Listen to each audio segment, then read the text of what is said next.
السلام علیکم پیارے بچوں، امید ہے کہ آپ سبھی خیریت سے ہوں گے۔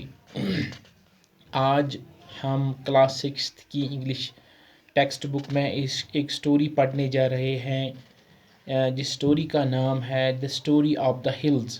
جی ہاں بچوں، ہلز ہم جو پہاڑی ہوتی ہے تو اسی کو ہم ہل کہتے ہیں، تو یہ ان پہاڑوں کے متعلق ہے جن کا ذکر اس سٹوری میں آیا ہے۔ تو اپنی کتاب نکالیے اور اپنا دھیان میری طرف رکھیے۔ تو چلیے ہم شروعات کرتے ہیں۔ I heard so much about Basantgarh and its environs and the denizens of that area that I decided to go and spend my summer vacation there. When I reached Basantgarh, I felt as if I had been dropped in a bucket of cold water after having been picked out of a cauldron of boiling oil. All around there were green maize fields with farmers working in them, and the sweet sounds of swaths floated in now and then, carried by the blowing breeze. بچوں، جو اس story کا author ہے وہ بات کر رہا ہے اس جگہ کے بارے میں۔ یہ کہہ رہا ہے کہ میں نے بہت کچھ سنا تھا بسنت گڑھ کے بارے میں۔ جی ہاں بچوں، بسنت گڑھ کے بارے میں اور وہاں کے انوائرمنٹ کے بارے میں، وہاں کے آب و ہوا کے بارے میں، وہاں کی خوبصورتی کے بارے میں، اور میں نے فیصلہ کیا کہ میں وہاں جاؤں اور اپنی جو گرمیوں کی چھٹیاں ہیں میں وہاں گزاروں، سمر ویکیشنز جن کو ہم بولتے ہیں۔ جب میں وہاں پہنچا، یعنی جب میں بسنت گڑھ پہنچا، تو مجھے ایسا لگا کہ مجھے ایک کولڈ بکٹ آف واٹر، یعنی سرد پانی کے بالٹین میں مجھے ڈبو دیا گیا، کیونکہ میں اس جگہ پہ رہتا تھا جیسا کہ میں ایک بوائلنگ آئل جو ہوتا ہے وہ کتنا گرم ہوتا ہے، سمجھو اس بوائلنگ آئل سے نکل کر ایک کولڈ واٹر میں آنا، یہ کتنا انسان کو اچھا لگتا ہے، کتنا یہ انسان اچھا محسوس کرتا ہے۔ تو جب میں وہاں پہنچا، میں نے اپنے چاروں طرف گرین میز فیلڈز دیکھے، مکئی کے جو کھیت تھے وہ دیکھے، جن میں فارمرز یعنی زمیندار جو تھے، کسان جو تھے وہ کام کر رہے تھے، اور وہ کچھ فوک سانگس وہاں پہ گا رہے تھے۔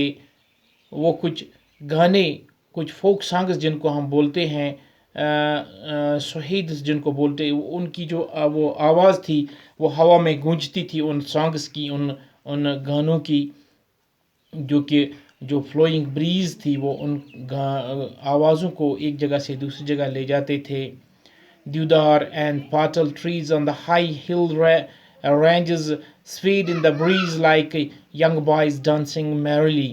وہاں پہ جو میں نے پیڑ دیکھے، جیسا کہ دیودار کے پیڑ، پاٹل ٹریز جو میں نے وہاں دیکھے، وہ ایسے ناچ رہے تھے ہوا سے جیسے کہ چھوٹے چھوٹے بچے، چھوٹے لڑکے ڈانس کر رہے ہوں، ناچ رہے ہوں۔ The next day news spread all around that a man from the city had come. It's my nature that I cannot sit still at one place.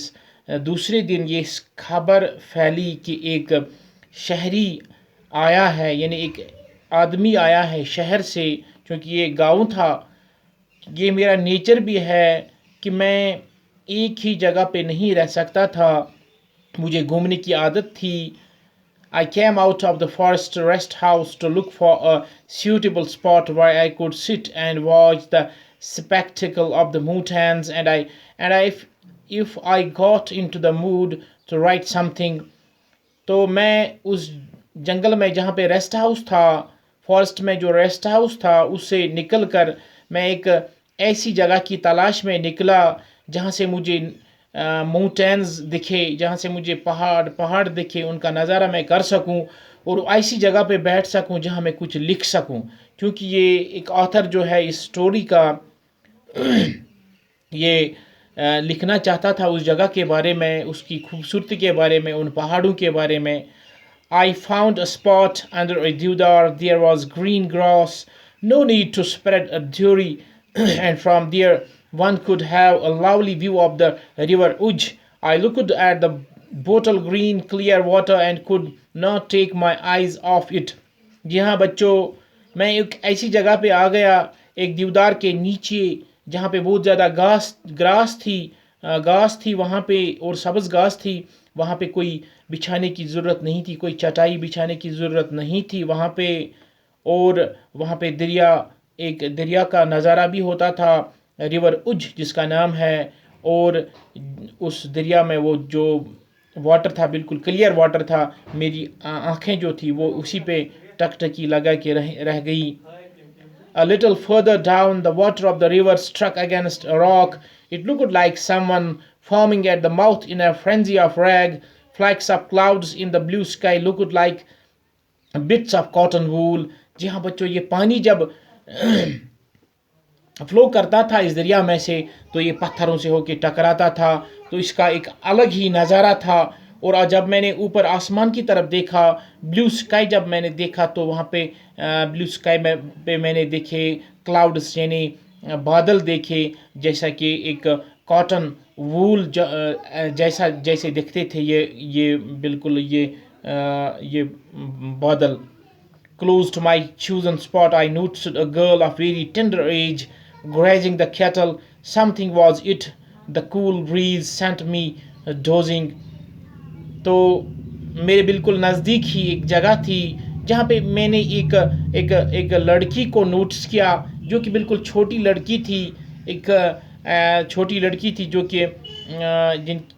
کہ جس کے پاس وہ مویشی تھے جن کو وہ گھاس چراتی تھی. اور بالکل میں نے اس لڑکی کو دیکھا تو میرا ذہن جو ہے وہ اسی کی طرف چلا گیا.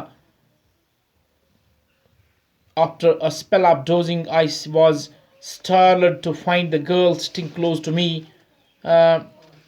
کچھ دیر بعد میں نے کیا کیا، میں نے دیکھا جو لڑکی تھی